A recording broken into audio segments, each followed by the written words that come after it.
उम्मीद है कि आप लोग खैरियत से होंगे और अपनी लर्निंग भी डेली बेसिस पे कर रहे होंगे और वीडियोस को भी गौर से देख रहे होंगे। चलिए जी, आज हम चैप्टर नंबर 7 का एक और टॉपिक डिस्कस करने जा रहे हैं। In the previous video we were discuss respiration. There are two type of respiration, anaerobic respiration and aerobic respiration. जैसे कि हमने प्रीवियस वीडियो में डिस्कस किया था कि रेस्पिरेशन एक ऐसा केमिकल प्रोसेस है जिसमें फूड का ब्रेक डाउन होता है और उसमें से एनर्जी रिलीज होती है। अब ये जो ब्रेक डाउन है ये इन द प्रेजेंस ऑफ ऑक्सीजन भी हो सकता है और इन द एब्सेंस ऑफ ऑक्सीजन भी हो सकता है।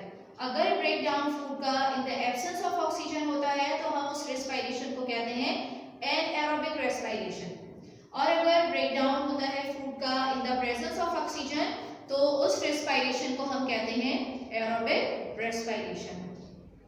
चलिए जी, आज हम इसी को डिस्कस करेंगे, एनारोबिक रेस्पिरेशन को।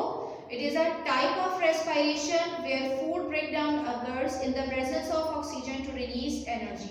यानी ये प्रोसेस ऐसा रेस्पिरेशन का प्रोसेस है जिसमें food molecule completely break down हो जाते हैं in the presence of oxygen और उसमें से एनर्जी रिलीज होती है in the form of ATP. Equation से इसको देख लीजिए। When one molecule of glucose is break down in cytosol, it converted to molecule of pyruvic acid. ये जो pyruvic acid है, then ये convert होता है 6 molecule of carbon dioxide, 6 molecule of water and 36 molecule of ATP में in the presence of oxygen। और ये reaction कहाँ हो रहा है? in mitochondria। अब हम देखेंगे अपने नेक्स्ट टॉपिक में कि किस तरह स्टेप वाइज ये पूरी ब्रेकडाउन हो रही है और किस तरह इसमें से एनर्जी रिलीज हो रही है। Mechanism of respiration. This mechanism consist of 3 steps. Number 1 glycolysis, number 2 Krebs cycle and number 3 is electron transport chain. अच्छा, आप मुझे बताइए कि आपकी बॉडी में या लिविंग ऑर्गेनिज्म की बॉडी में कोई ऐसा स्ट्रक्चर मौजूद है जो एनर्जी की प्रोडक्शन करता हो? यस, आपने बिल्कुल ठीक आइडेंटिफाई किया कि आपकी बॉडी में मौजूद जो सेल हैं उनके अंदर ही एक सेल ऑर्गेनल है जिसे आप माइटोकॉन्ड्रिया कहती हैं या उसे पावर हाउस ऑफ सेल भी कहा जाता है। This structure is responsible for the production of energy in the form of ATP। चलिए जी, वन बाय वन हम अपने तीनों प्रोसेस को यहाँ देख लेते हैं। This is the structure of cell। अच्छा, सारे सेल ऑर्गेनल इसलिए नहीं बनाए कि आज हम फोकस करेंगे माइटोकॉन्ड्रिया को, ठीक है। चलिए जी, फर्स्ट हमारा क्या है? ग्लाइकोलाइसिस का प्रोसेस होता है।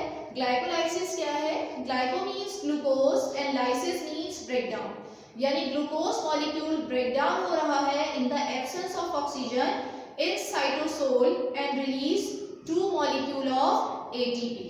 ठीक है कि ग्लूकोज का एक molecule 2 molecule of pyruvic acid में ब्रेक डाउन हो रहा है और some amount of energy release हो रही है और ये कहाँ हो रहा है? सेल के साइटोसोल में।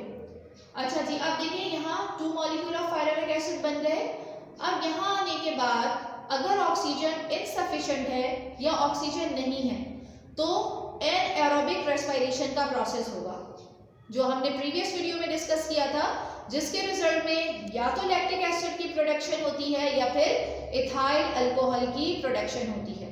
ये कॉमनली माइक्रो ऑर्गेनिज्म में होता है और ये जो लैक्टिक एसिड प्रोडक्शन वाला स्टेप है या टाइप ऑफ रेस्पिरेशन है ये एनिमल्स में होता है कब? जब ऑक्सीजन इनसफिशिएंट हो, और माइक्रो ऑर्गेनिज्म का ये नॉर्मल प्रोसेस है।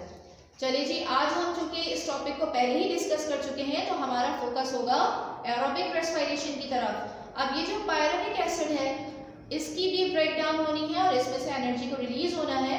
अब ये स्ट्रक्चर या ये जो आपके पास कंपाउंड है मौजूद, कार्बन 3 कंपाउंड, ये कहाँ जाएगा अपनी फर्दर ब्रेक डाउन के लिए? ये जाएगा सेल के माइटोकॉन्ड्रिया में, लेकिन ये डायरेक्ट नहीं जा सकता। फर्स्ट ये कार्बन 3 स्ट्रक्चर कन्वर्ट होता है कार्बन 2 स्ट्रक्चर में कि आपके पास C3 स्ट्रक्चर है तो कार्बन 2 ये और 1 कार्बन डाइऑक्साइड मॉलिक्यूल रिलीज हो गई। अब देखिए ये एंटर हो रहा है कहाँ? सेल के मैट्रिक्स में। मैट्रिक्स में एंटर जब ये होगा तो यहाँ ऑलरेडी एक कंपाउंड मौजूद है C4 कंपाउंड, जो C2 कंपाउंड को रिसीव करेगा और 2 + 4 = 6, यानी जो फर्स्ट प्रोडक्ट रेस्पिरेशन में पायरुविक एसिड से बना है मैट्रिक्स के अंदर, वो 6 कार्बन कंपाउंड है जिसे हम सिट्रिक एसिड कहते हैं। और इसी वजह से इस साइकिल को भी क्या कहा जाता है, सिट्रिक एसिड साइकिल, क्योंकि इसमें बनने वाला जो पहला केमिकल कंपाउंड है वो है सिट्रिक एसिड।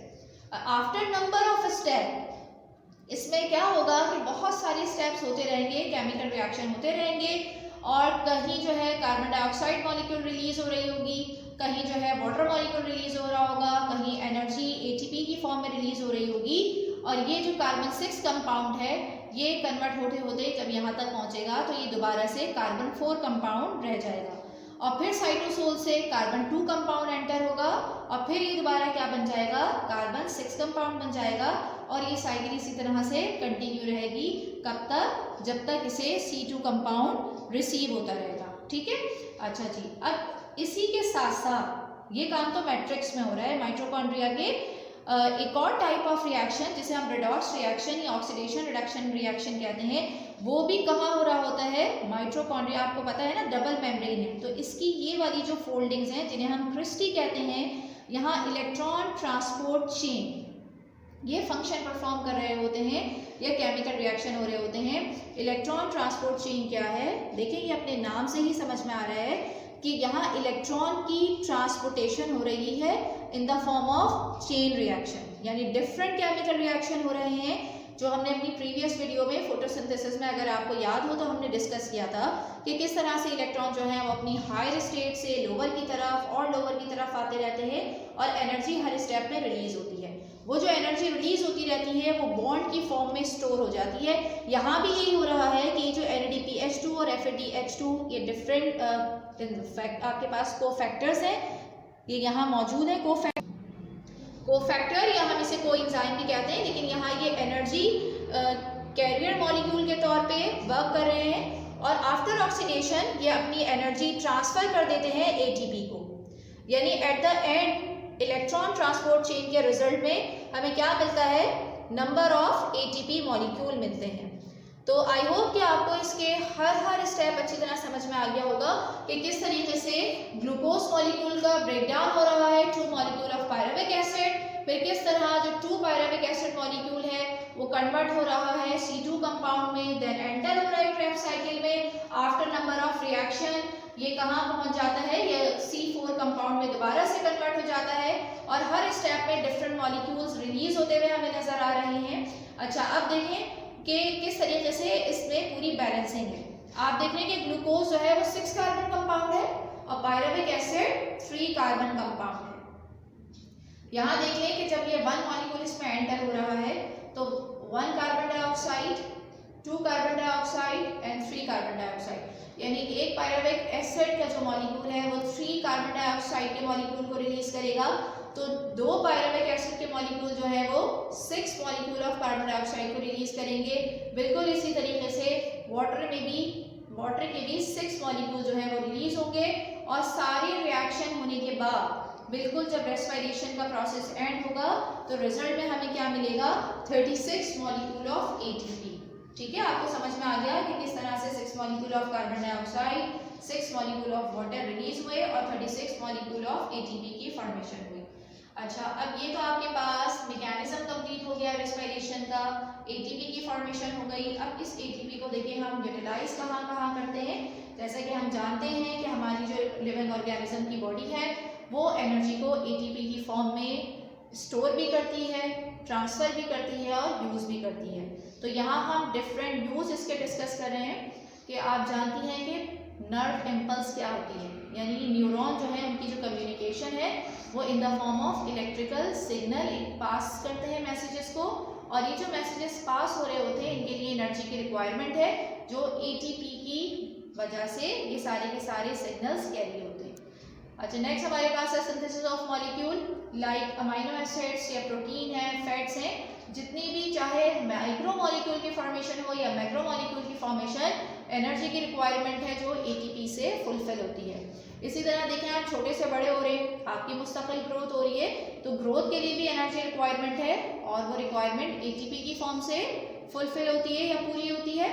अच्छा, सेल डिवीजन आप पढ़ के आए हैं अभी। सेल डिवीजन में आपने देखा था कि रेप्लिकेशन होती है डीएनए की, या क्रोमोसोम जो है बनते हैं, क्रोमोसोम मूव करते हैं, तो ये सारे फंक्शंस परफॉर्म करने के लिए बॉडी को एनर्जी रिक्वायरमेंट है जो एटीपी का मॉलिक्यूल पूरी करता है। इसी तरह मसल कॉन्ट्रैक्शन है, लाइक आई मसल्स हैं, हैंड मसल्स हैं या हार्ट मसल्स हैं, ये कॉन्ट्रैक्ट कर रहे हैं और इस कॉन्ट्रैक्शन के लिए भी एनर्जी की रिक्वायरमेंट एटीपी से ही पूरी होती है। एक्टिव ट्रांसपोर्ट यानी इसमें आयंस और मॉलिक्यूल्स मूव करते हैं from low concentration to high concentration, और यहाँ भी एटीपी की रिक्वायरमेंट है। उसके बाद जो हायर एनिमल हैं लाइक वार्म ब्लडेड एनिमल, कि जिन्हें अपना कांस्टेंट बॉडी टेम्परेचर मेंटेन करने के लिए एनर्जी की रिक्वायरमेंट होती है, ये एनर्जी जो है वो एटीपी ही फुलफिल करती है। आई होप कि आपको एरोबिक रेस्पिरेशन के तमाम स्टेप्स और जो इससे एंड प्रोडक्ट बनता है यानी एनर्जी रिलीज होती है उसके यूजेस भी अच्छी तरह समझ में आ गए होंगे। अब हम चलते हैं अपने नेक्स्ट टॉपिक की तरफ। ओके, अब हम डिस्कस करते हैं difference between photosynthesis and respiration. Photosynthesis भी हम इस चैप्टर में डिटेल में पढ़ चुके हैं और रेस्पिरेशन भी हमने डिटेल में कवर कर लिया है या डिस्कस कर लिया है इस टॉपिक को भी। इनके मेन डिफरेंसेस देख लेते हैं। सबसे पहला डिफरेंस इन दोनों प्रोसेस में क्या है, एनर्जी का, यानी फोटोसिंथेसिस में लाइट एनर्जी जो कहाँ से आती है, सूरज से, सन से, वो किस में कन्वर्ट या बदल जाती है, केमिकल एनर्जी में। जबकि रेस्पिरेशन में केमिकल एनर्जी जो फूड की फॉर्म में स्टोर हुई हुई है वो कन्वर्ट हो जाती है किसमें, एटीपी में। कन्वर्ट होने का मतलब क्या है, चेंज होना, तब्दील होना, एक फॉर्म से दूसरी फॉर्म में आना। नेक्स्ट हमारे पास डिफरेंस है ऑक्यूरेंस, यानी फोटोसिंथेसिस का जो प्रोसेस है ये सिर्फ और सिर्फ उन ऑर्गेनिज्म में होगा जिनके अंदर क्लोरोफिल का पिगमेंट मौजूद है। आपको मालूम है ना कि क्लोरोफिल लाइट कैप्चरिंग मॉलिक्यूल है, यानी ये जो मॉलिक्यूल है ये लाइट, सूरज की जो लाइट है, सोलर एनर्जी, उसको क्या करता है, कैप्चर करता है और उसी को फिर कन्वर्ट करा देता है किसमें, केमिकल एनर्जी में। जबकि रेस्पिरेशन का प्रोसेस तमाम लिविंग ऑर्गेनिज्म में होता है। नेक्स्ट हमारे पास डिफरेंस है सोर्स का, यानी फोटोसिंथेसिस का प्रोसेस सिर्फ और सिर्फ लाइट की प्रेजेंस में होगा, यानी जब सनलाइट होगी तो ही फोटोसिंथेसिस होगा, अदरवाइज ये प्रोसेस नहीं होगा। जबकि रेस्पिरेशन का जो प्रोसेस है वो उसको कोई सूरज की या सोलर एनर्जी की रिक्वायरमेंट नहीं है, ये तमाम ऑर्गेनिज्म में हर वक्त होता रहता है, चाहे सनलाइट मौजूद ना भी हो तब भी। नेक्स्ट हमारे पास डिफरेंस है लोकेशन का। लोकेशन मतलब कि फोटोसिंथेसिस ऑर्गेनिज्म के किस पार्ट में होगा और रेस्पिरेशन ऑर्गेनिज्म के किस पार्ट या किस हिस्से में होगा। फोटोसिंथेसिस अकर्स इन क्लोरोप्लास्ट, यानी फोटोसिंथेसिस क्लोरोप्लास्ट में होगा, यानी सेल के अंदर मौजूद क्लोरोप्लास्ट वो ऑर्गेनेल हैं जहां फोटोसिंथेसिस का प्रोसेस होता है। इसी तरह तमाम ऑर्गेनिज्म में जिनमें माइटोकॉन्ड्रिया मौजूद है उनमें रेस्पिरेशन का प्रोसेस होगा। अच्छा जी, नेक्स्ट हमारे पास देखिए हेडिंग या डिफरेंस है रिएक्टेंट एंड प्रोडक्ट का। तो पहले हम इक्वेशन देख लेते हैं कि हम ये बात जानते हैं कि जो हमारे लेफ्ट हैंड साइड पे केमिकल सब्सटेंस लिखे हुए होते हैं हम उन्हें रिएक्टेंट कहते हैं, और जो राइट साइड पे होते हैं हम उन्हें प्रोडक्ट कहते हैं। ठीक है, और बीच में जो एरो है ये रिएक्टेंट और प्रोडक्ट को सेपरेट करने के लिए इस्तेमाल होता है। तो फोटोसिंथेसिस में कार्बन डाइऑक्साइड एंड वाटर ये दोनों केमिकल सब्सटेंस रिएक्शन करते हैं आपस में सनलाइट और क्लोरोफिल की मौजूदगी में, और उससे बनने वाला जो प्रोडक्ट होता है या जो कंपाउंड होता है या जो चीज़ हमें रिजल्ट में मिलती है हम उसे क्या कहते हैं, ग्लूकोज। और इसमें ऑक्सीजन जो है वो बाय प्रोडक्ट के तौर पे रिलीज होती है। बाय प्रोडक्ट का मतलब ये होता है कि जब बना तो हम फूड रहे हैं लेकिन साथ साथ कोई और केमिकल सब्सटेंस भी बन जाए तो उसे हम बाय प्रोडक्ट कहते हैं। यानी बेसिक पर्पस था फूड बनाना लेकिन ऑक्सीजन भी साथ बन गई तो इसलिए ये बाय प्रोडक्ट कहलाती है, ये इन्वायरमेंट में रिलीज हो जाएगी और इस तरह से फोटोसिंथेसिस के रिजल्ट के नतीजे में हमें क्या मिलेगा, फूड मॉलिक्यूल या ग्लूकोज मिलेगा। ठीक है। इसी को अगर हम रेस्पायरेशन में देखें तो यहाँ जो फूड मौजूद है, जो फूड बन गया है, जब ये ऑक्सीजन के साथ रिएक्ट करता है माइटोकॉन्ड्रिया में, तो केमिकल सब्सटेंसेस कौन कौन से फॉर्म होंगे? कार्बन डाइऑक्साइड, वाटर मॉलिक्यूल और एटीपी की फॉर्म में एनर्जी। ठीक है, तो ये इन दोनों का बेसिक डिफरेंस है कि यहाँ जो है वो कार्बन डाइऑक्साइड और वाटर रिएक्टेंट के तौर पे इस्तेमाल होते हैं, ग्लूकोज एंड ऑक्सीजन यहाँ प्रोडक्ट के तौर पे बनते हैं। रेस्पायरेशन में कार्बोहाइड्रेट एंड ऑक्सीजन रिएक्टेंट के तौर पे इस्तेमाल होते हैं और कार्बन डाइऑक्साइड एंड वाटर ये प्रोडक्ट के तौर पे फॉर्म होते हैं। हम यहाँ सिर्फ और सिर्फ एरोबिक रेस्पायरेशन की बात कर रहे हैं। ठीक है, आई होप कि आपको दोनों प्रोसेसेस का डिफरेंस अच्छी तरह समझ में आ गया होगा। इस तरह हमारा chapter number 7 bio energetics complete हो जाता है। इस चैप्टर में हमने सबसे पहले बायो एनर्जेटिक की डेफिनेशन को डिस्कस किया था कि किस तरह से एनर्जी अपनी एक शक्ल से यानी एक फॉर्म से दूसरी फॉर्म में चेंज हो रही है, किस तरह वो ट्रांसमिट हो रही है या ट्रांसफर हो रही है। फिर हमने फर्स्ट लॉ ऑफ थर्मोडायनामिक्स को डिस्कस किया था। ये लॉ भी यही है कि एनर्जी जो है ना तो खुद से पैदा हो सकती है ना तो डिस्ट्रॉय हो सकती है। ठीक है, ना तो हम एनर्जी को क्रिएट कर सकते हैं ना डिस्ट्रॉय कर सकते हैं। एनर्जी सिर्फ अपनी शक्ल बदलती है यानी एक फॉर्म से दूसरी फॉर्म में आती है। आपने सोलर पैनल देखे होंगे ना, सोलर पैनल एक ऐसी डिवाइस होती है जो सनलाइट को यानी जो सोलर एनर्जी है उसको किसमें चेंज कर देती है? यस, इलेक्ट्रिकल एनर्जी में। ठीक है, तो देखें ना तो हमने एनर्जी को क्रिएट किया और ना हम डिस्ट्रॉय कर रहे हैं। सिर्फ क्या हो रहा है कि एनर्जी एक शक्ल से दूसरी शक्ल में आ रही है। यही हमारा फर्स्ट लॉ ऑफ थर्मोडायनामिक्स है। इसके बाद हमने रोल ऑफ एटीपी को डिस्कस किया था कि एटीपी पहले तो हमने पढ़ा था कि ये बनता कैसे है और फिर हमने देखा था कि ये इस्तेमाल कैसे होता है। लिविंग ऑर्गेनिज्म जो एनर्जी है वो सिर्फ और सिर्फ एटीपी मॉलिक्यूल की शक्ल में अपने अंदर स्टोर भी करते हैं, ट्रांसफर भी करते हैं और उसे इस्तेमाल भी करते हैं। नेक्स्ट टॉपिक हमारे पास फोटोसिंथेसिस था, जिसमें हमने देखा था कि ऑटोट्रॉफ अपना फूड खुद से प्रिपेयर करते हैं। ठीक है, और इसके 2 हमारे पास फेजेस थे, एक लाइट रिएक्शन और एक डार्क रिएक्शन। यानी कि फूड जो प्रिपेयर हो रही थी, कार्बन डाइऑक्साइड एंड वाटर दोनों आपस में रिएक्ट कर रहे थे इन the presence of sunlight and chlorophyll. Food हमें मिल रहा था और ऑक्सीजन रिलीज हो रही थी बाय प्रोडक्ट के तौर पे। नेक्स्ट टॉपिक हमारे पास रेस्पायरेशन का था। जैसे फोटोसिंथेसिस एक प्रोसेस है, बिल्कुल उसी तरह रेस्पायरेशन भी एक प्रोसेस है। जैसे ही रेस्पायरेशन की टर्म आप सुने आप फौरन समझ जाइए कि ये वो प्रोसेस होगा जिसमें फूड मॉलिक्यूल ब्रेक डाउन होंगे और उसमें से एनर्जी रिलीज होगी। यही वो एनर्जी है जो हम अपने रोजमर्रा के कामों को अंजाम देने के लिए इस्तेमाल करते हैं। ठीक है, फिर रेस्पायरेशन की 2 टाइप्स हमने पढ़ी थी, एक एनारोबिक रेस्पायरेशन और एक एरोबिक रेस्पायरेशन। दोनों प्रोसेसेस में फूड मॉलिक्यूल ब्रेक डाउन हो रहा है और उसमें एनर्जी रिलीज हो रही है। डिफरेंस क्या है कि अगर ये काम ऑक्सीजन की एब्सेंस यानी गैर मौजूदगी में हो तो ये प्रोसेस एनारोबिक रेस्पायरेशन कहलाएगा, जो आमतौर से माइक्रो ऑर्गेनिज्म में होता है। कभी कभार जब हमारी बॉडी में भी इनसफिशिएंट ऑक्सीजन यानी ऑक्सीजन की कमी हो तो हमारी बॉडी में भी ये शॉर्ट टाइम के लिए, बहुत थोड़े वक्त के लिए होता है। जबकि एरोबिक रेस्पायरेशन हम सब के अंदर हो रहा है ये प्रोसेस, इसमें भी एनर्जी लिबरेट हो रही है, लेकिन किसकी प्रेजेंस में?